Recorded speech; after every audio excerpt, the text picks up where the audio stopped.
My nurse spent the entire shift explaining why our head surgeon was incompetent. I am the head surgeon. The syringe slipped from my hands, clattering onto the hospital floor as Nurse Patricia Velasco's voice cut through the ICU like a scalpel. Dr. Thorne nearly killed another patient today, third one this month. She was speaking to the new resident, Dr. James Park, who nodded grimly while checking charts. I bent to retrieve the fallen syringe, my hands shaking not from exhaustion, but from rage. They had no idea that Dr. Alexander Thorne was standing 3 feet away, wearing scrubs with a name tag that read, Michael Santos, RN. 6 months ago, I had faked my own professional death to infiltrate Metropolitan General Hospital. The plan was elegant in its simplicity. Create a malpractice scandal, disappear from public view, then return as a traveling nurse to document the systematic negligence that was destroying patients' lives. What I hadn't expected was hearing my colleagues celebrate my supposed incompetence while real people died from the corruption I was trying to expose. Mrs. Delacroix in room 314 was bleeding internally because someone had sold substandard surgical equipment to the hospital. The blood on my hands was literally and figuratively mine. Patricia continued her lecture, her voice dripping with professional disgust. Thorne's technique is sloppy, his judgment is questionable, and honestly, I think he's been drinking during surgeries. The man's hands shake like autumn leaves.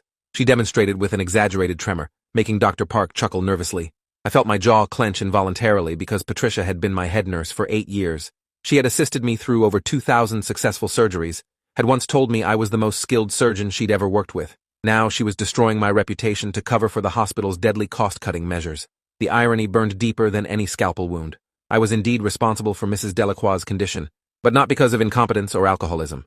I had been forced to operate with faulty instruments purchased through the hospital's new procurement contract with Zenith Medical Supply, a company owned by board chairman William Preston's nephew.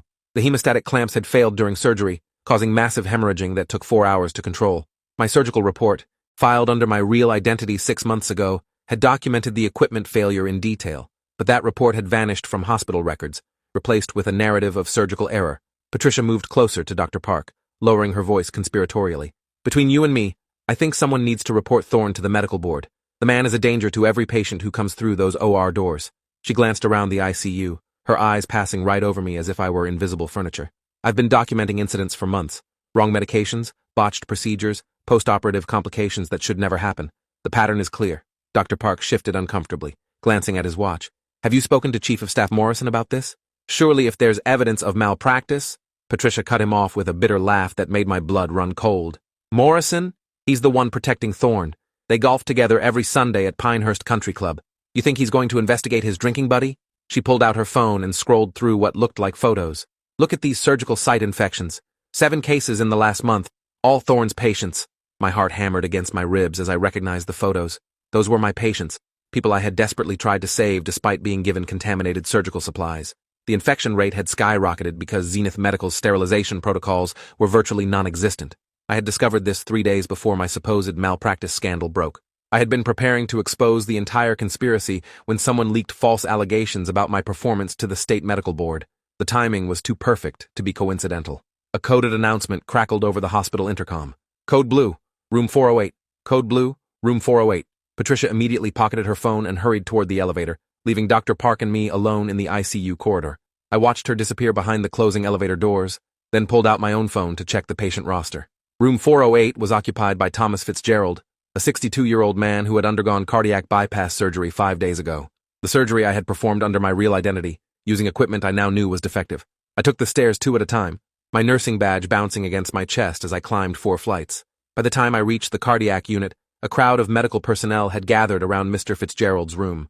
Through the doorway, I could see Dr. Harrison Ellis, the interim head of cardiothoracic surgery, working frantically over the patient. Ellis was a competent surgeon, but he lacked the specialized experience needed for the complications that Zenith's faulty equipment could cause. Pushing through the crowd, I positioned myself where I could observe the resuscitation efforts. Mr. Fitzgerald's monitors showed ventricular fibrillation, a deadly heart rhythm that could be caused by several factors. But given the pattern I'd been tracking, I suspected his bypass grafts had failed due to substandard suture material. The synthetic grafts Zenith supplied had a tendency to deteriorate rapidly, causing exactly this type of emergency. Dr. Ellis charged the defibrillator paddles, his face grim with concentration. Clear! The electrical shock jolted Mr. Fitzgerald's body, but his heart rhythm remained chaotic. Ellis tried again, then again, each attempt growing more desperate. I wanted to step forward, to tell him about the graft failure pattern I'd discovered, but revealing my knowledge would expose my true identity. Instead, I watched helplessly as a patient died from corruption. I was powerless to stop. Patricia appeared at my elbow, breathing heavily from her rush upstairs. "Another one of Thorne's butcher jobs," she whispered, loud enough for several nearby staff members to hear. That poor man never had a chance once Thorne got his hands on him. Her words were like acid poured into an open wound. Mr. Fitzgerald had been one of my most challenging cases, a patient with severe coronary artery disease who needed surgery to survive. I had spent 6 hours meticulously crafting his bypass grafts, only to have them fail because of defective materials. The resuscitation efforts continued for 20 more minutes before Dr. Ellis finally called time of death. As the medical team dispersed, I noticed Chief of Staff Dr. Robert Morrison standing in the hallway, his expression unreadable. He was a tall, silver-haired man in his late 50s, someone I had once considered a mentor and friend. Now I wondered how deep his involvement in the conspiracy went. Was he merely protecting a golfing partner, as Patricia suggested? Or was he actively covering up the procurement scandal? Morrison approached Patricia, placing a paternal hand on her shoulder. "This is tragic, but we can't let emotion cloud our judgment. Dr. Thorne is still on administrative leave pending the investigation. These complications could have happened to any surgeon." His words were carefully measured, designed to sound supportive while actually deflecting blame. Patricia nodded, but I could see the frustration in her eyes. She genuinely believed she was protecting patients by documenting my supposed failures. Later that evening, I sat in my small apartment, staring at the wall covered with documents, photos, and timelines, mapping the corruption at Metropolitan General. Red string connected procurement contracts to patient deaths, creating a web that led directly to William Preston and his network of cronies. But gathering evidence as a nurse was proving nearly impossible. I needed access to surgical records, board meeting minutes, and financial documents that were locked away in administrative offices. My laptop chimed with an encrypted message from my contact at the FBI, Agent Sarah Dunn. "Package delivered tomorrow, Aero 800. Be ready." The package was a sophisticated recording device disguised as a standard hospital pager, technology that would allow me to document conversations without detection.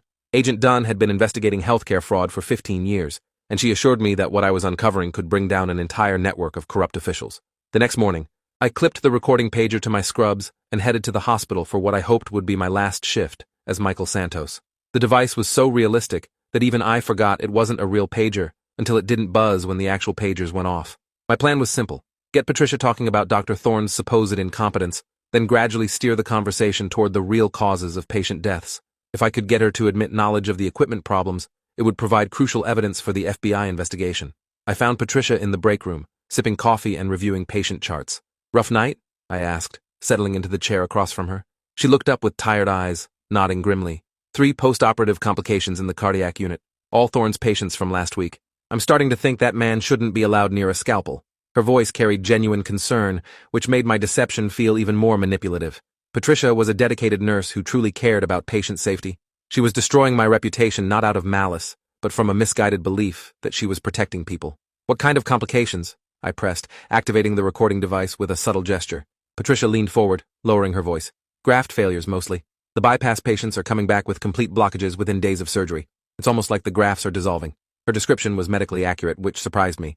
Patricia understood the technical aspects of the failures, which meant she might also understand their true cause. I decided to take a calculated risk. Could it be the equipment? I've noticed some of the surgical supplies look different lately.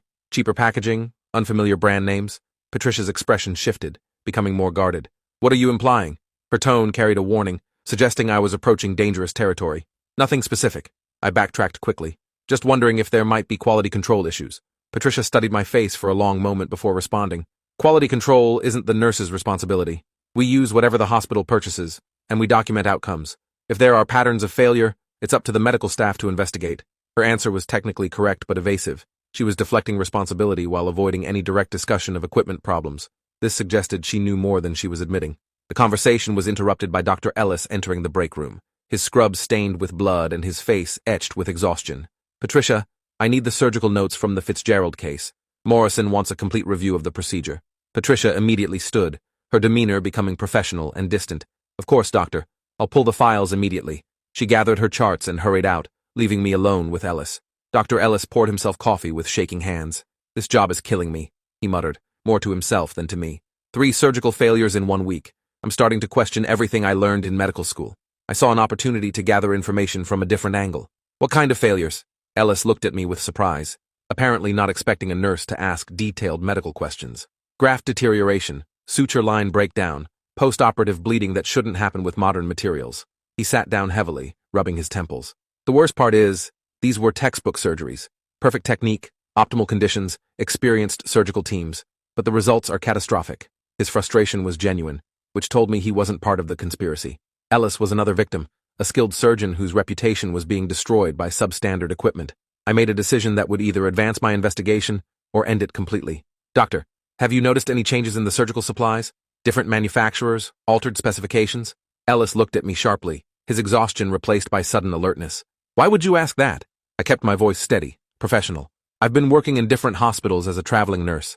Sometimes supply chain changes affect patient outcomes in ways that aren't immediately obvious. Ellis stared at me for a long moment, clearly debating whether to trust a nurse with sensitive information. Finally, he pulled out his phone and showed me a photo of a surgical clamp. This is supposed to be a Jameson hemostatic clamp, manufactured by Precision Instruments.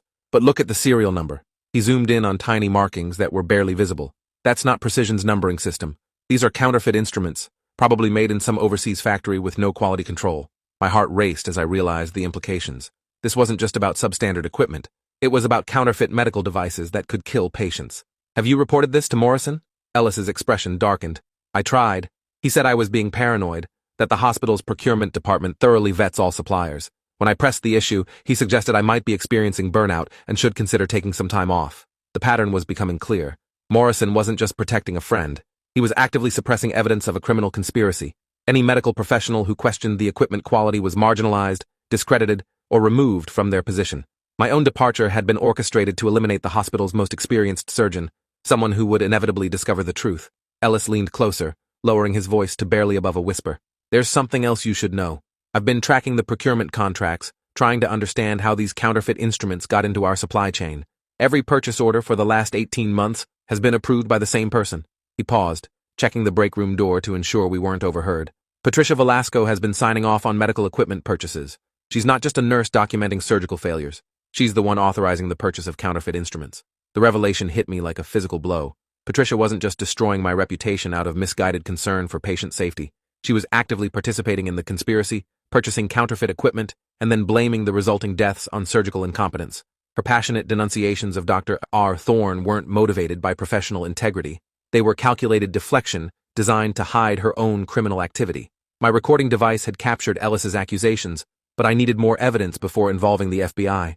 Confronting Patricia directly would be dangerous, potentially exposing my true identity and destroying months of careful investigation.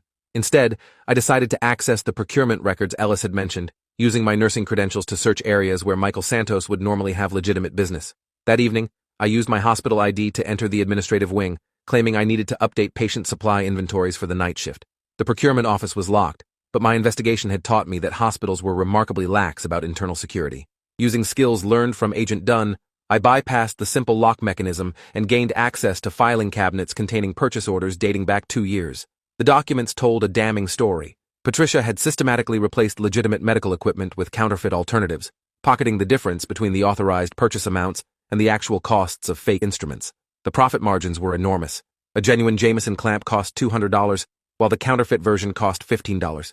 Multiplied across hundreds of instruments and dozens of procedures, Patricia had stolen hundreds of thousands of dollars while putting patients at deadly risk. More disturbing was the pattern of her activity. Patricia had begun purchasing counterfeit equipment shortly after William Preston joined the hospital board. The timing suggested coordination between Patricia's fraud and Preston's nephew's supply company. This wasn't just individual corruption, it was organized crime with tentacles reaching into the highest levels of hospital administration. As I photographed documents with my phone, I heard footsteps in the corridor outside.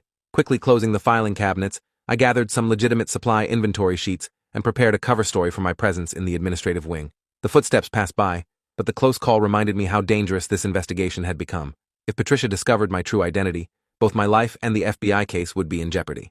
The next morning, I arrived at work early and positioned myself in the supply room where Patricia typically checked equipment inventories. When she entered 30 minutes later, I was counting surgical instruments and making notes on a clipboard. "Morning, Patricia. Inventory discrepancies again. We're short on hemostatic clamps." She froze momentarily, then recovered her composure. "Supply chain issues. Zenith Medical is having production delays." Her explanation was plausible, but I detected nervousness in her voice.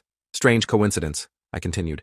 "The cardiac unit is reporting unusual failure rates with hemostatic instruments, almost like they're not meeting manufacturing specifications." Patricia's face flushed slightly, confirming my suspicions. "Equipment failures happen. That's why we document everything for quality assurance." I decided to push harder. "The FBI is investigating healthcare fraud in this region. Counterfeit medical devices, specifically. Have you heard anything about that? Patricia went completely pale, gripping the doorframe for support. Where did you hear that? Her reaction was so extreme that I immediately regretted the question. I had revealed too much knowledge, arousing suspicions that could compromise everything. Hospital gossip, I said quickly. You know how rumors spread. But Patricia wasn't buying it. She studied my face with new intensity, clearly trying to remember where she might have seen me before. After 8 years of working together, some subconscious recognition might be breaking through despite my altered appearance and false identity. I need to check on patients, she said abruptly, hurrying out of the supply room. Within hours, word spread through the hospital that Patricia had requested an immediate meeting with Chief of Staff Morrison. Whatever they discussed lasted over an hour, and when Patricia emerged from Morrison's office, she looked shaken and angry. I realized my investigation had reached a critical juncture. Either I moved quickly to gather final evidence, or the conspiracy would eliminate me, just as it had eliminated Dr. Alexander Thorne. That evening, Agent Dunn called with urgent news. We've intercepted communications suggesting your cover is blown. Patricia Velasco ran facial recognition software on hospital security footage, trying to match your current appearance to employee databases. She hasn't confirmed your identity yet, but she's getting close. The FBI was prepared to move immediately, but they needed one more piece of evidence. Direct proof of Patricia's knowledge that the instruments were counterfeit. The next morning, I made a desperate gambit. During shift change, when the ICU was busy and chaotic, I approached Patricia with what appeared to be urgent medical information. We need to talk privately.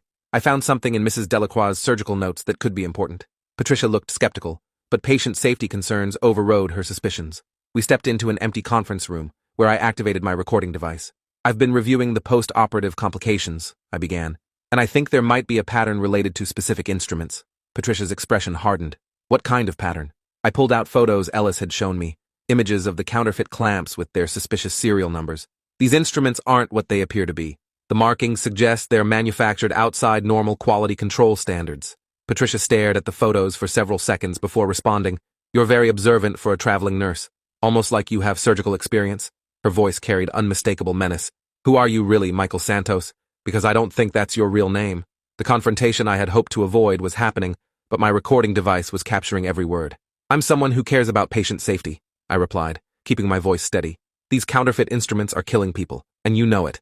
Patricia laughed, but there was no humor in the sound. Counterfeit? That's a serious accusation. Do you have proof these instruments aren't legitimate? She was challenging me to reveal how much I knew, trying to determine if I was working alone or with law enforcement. I have proof you've been purchasing instruments from unauthorized suppliers, I said, playing my final card. Purchase orders signed by you for equipment that costs a fraction of the authorized amounts. Money that's been diverted to personal accounts. Patricia's facade finally cracked completely. You have no idea what you're dealing with. This goes way beyond one nurse trying to make extra money. There are people involved who will kill to protect their interests. Her admission was exactly what Agent Dunn needed, but it also confirmed my worst fears about the danger I was facing. People like William Preston? I asked, hoping to get more specific information on record. Patricia's eyes widened with genuine fear. How do you know that name? Nobody knows about Preston's involvement except... She trailed off, studying my face with new recognition. Oh my God, you're Alexander Thorne. The moment I had dreaded for 6 months had finally arrived. My cover was blown, and Patricia now knew she was talking to the man whose reputation she had spent months destroying. Hello, Patricia, I said, dropping the pretense. We need to talk about what really happened to my patients. Her face cycled through shock, fear, and anger before settling on cold calculation. You're supposed to be discredited, possibly dead. Preston isn't going to be happy that you're still investigating. Preston ordered my elimination? The recording device captured my question, and Patricia's nod of confirmation. The malpractice scandal was fabricated to remove you from the hospital before you could expose the procurement fraud. When that didn't work, they planned something more permanent. You disappearing and taking on a false identity actually saved your life. Her revelation explained the timing of my supposed scandal and confirmed that my investigation had threatened powerful people. Patricia pulled out her phone, apparently planning to alert her conspirators that Dr. Alexander Thorne was alive and actively investigating. But before she could dial, FBI agents burst through the conference room door, led by Agent Dunn. Patricia Velasco, you're under arrest for healthcare fraud, conspiracy, and accessory to multiple homicides. The recording device had been transmitting live to the FBI, allowing them to coordinate the arrest with perfect timing. As Patricia was led away in handcuffs, she turned back to me with pure hatred in her eyes. This isn't over, Thorne. Preston has resources you can't imagine. He'll find another way to destroy you. Her threats were meaningless now, but they reminded me that dismantling the conspiracy would require exposing everyone involved, not just the immediate participants. Agent Dunn approached as the other agents processed the crime scene. We've simultaneously arrested William Preston, 3 members of the hospital board, and the owner of Zenith Medical Supply. Your investigation provided evidence for the largest healthcare fraud case in state history. The scope of the arrests was gratifying, but I thought about all the patients who had died while I gathered evidence. Justice was important, but it couldn't resurrect Mr. Fitzgerald or heal Mrs. Delacroix. 6 months later, I stood in the same ICU where Patricia had first destroyed my reputation, but now I wore scrubs with my real name embroidered above the pocket. Dr. Alexander Thorne had been officially reinstated as head of surgery after all charges were dropped and the conspiracy was exposed. The hospital had undergone complete leadership changes, with new administrators committed to transparency and patient safety. Patricia and her co-conspirators were serving federal prison sentences, their medical licenses permanently revoked. The irony was bittersweet. I had to destroy my professional identity to save it, sacrificing 6 months of my life to expose the people who were literally killing patients for profit. But standing in the ICU where Patricia had called me incompetent, watching monitors that showed stable vital signs because we now used legitimate equipment, I knew the sacrifice had been worthwhile. The patients we saved in the future would never know their lives depended on a surgeon who once pretended to be a nurse, listening to his own reputation being destroyed one shift at a time.